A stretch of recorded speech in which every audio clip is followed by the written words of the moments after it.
बिस्मिल्लाहिर्रहमानिर्रहीम अस्सलाम वालेकुम। Welcome to my channel Ramzan cookbook episode number 8 के साथ हाजिर हैं। और आज हम आपके साथ शेयर कर रहे हैं क्रिस्पी क्रंची पकोड़ों की रेसिपी। ये पकोड़े हम बनाएंगे आलू से।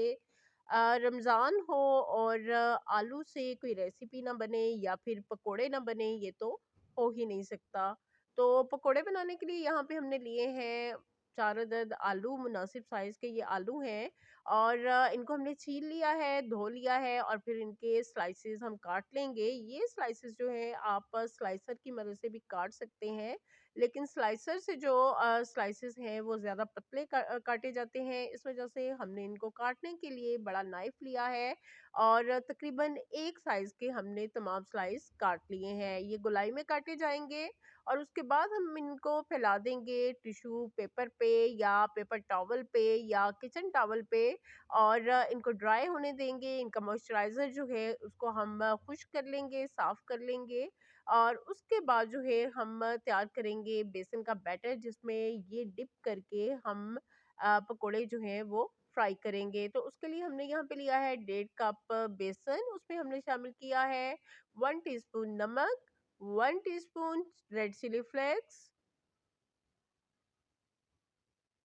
1 टीस्पून सूखा धनिया powder, 2 pinch of ajwain, half teaspoon garam masala powder और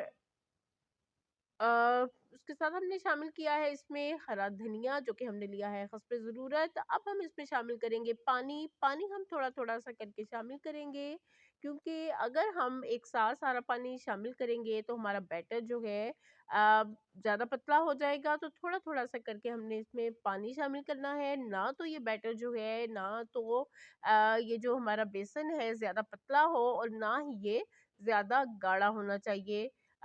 इसकी कंसिस्टेंसी जो है नॉर्मल सी होनी चाहिए, जिस तरह से आपको मेरा बेसन नज़र आ रहा होगा।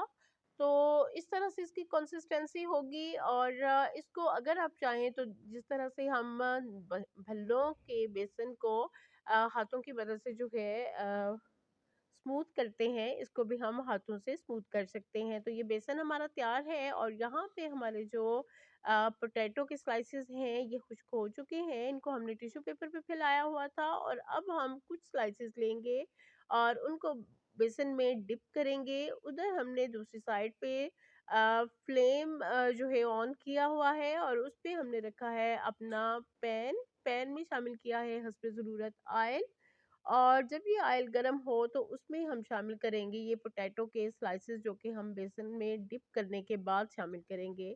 आपने अच्छे से इन स्लाइसेस को झाड़ लेना है ताकि एक्स्ट्रा जो बेसन है वो इनके ऊपर से उतर जाए और उसके बाद जो है गरम ऑयल में ये स्लाइसेस जो हैं वो एक-एक करके शामिल कर दें।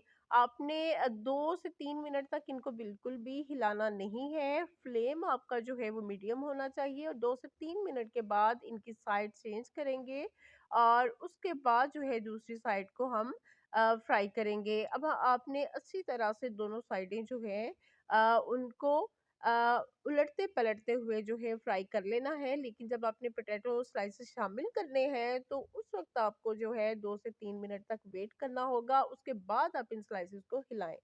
तो जनाब हमने मज़ीद जो है स्लाइस पोटैटो के शामिल किए हैं बेसन में और उनको स्पून की मदद से जो है हमने बेसन लगा लिया है। इस तरह से आपका काम थोड़ा-सा आसान हो जाएगा और इनको हमने झाड़ के जो है दूसरी प्लेट में रख लिया है, ताकि एक जो पोर्शन है जब हम निकाले फ्राई करके तो उसके बाद आसानी से जो है जल्दी से हम दूसरा पोर्शन उसमें जो है वो शामिल कर लें। इस तरह से अम, थोड़े-थोड़े करके जो है मैं ये पोटैटो स्लाइसेस जो है फ्राई कर रही हूँ, आलू के पकोड़े फ्राई कर रही हूँ, क्योंकि मेरा पैन जो है वो छोटा है और मैं पैन में फ्राई कर रही हूँ तो सारे जो स्लाइसेस हैं पोटैटो के, सारे पकोड़े जो हैं वो एक साथ फ्राई नहीं होंगे। आप देख रहे हैं कितने अच्छे जो हैं ये आलू के पकोड़े तैयार हो रहे हैं, इंतहाई मज़ेदार हैं और ये आम पकोड़ों से इनका जो टेस्ट है वो काफ़ी डिफरेंट होगा। तो आप भी इस तरह से ज़रूर जो है आलू के पकोड़े बनाएँ।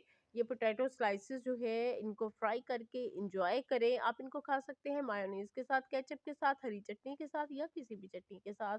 मैं यहाँ पे हरी चटनी के साथ इनको खा रही हूँ और यकीन करें ये जो आलू के पकोड़े हैं रमज़ान में अफ्तारी में आपके दस्तरखान को चार चाँद लगा देंगे और हर कोई जो है ये यम्मी आलू के पकोड़े खाना पसंद करेगा। तो ये थी हमारी आज की रेसिपी।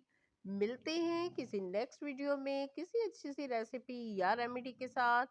टिल देन इजाज़त चाहते हैं। अल्लाह हाफ़िज़।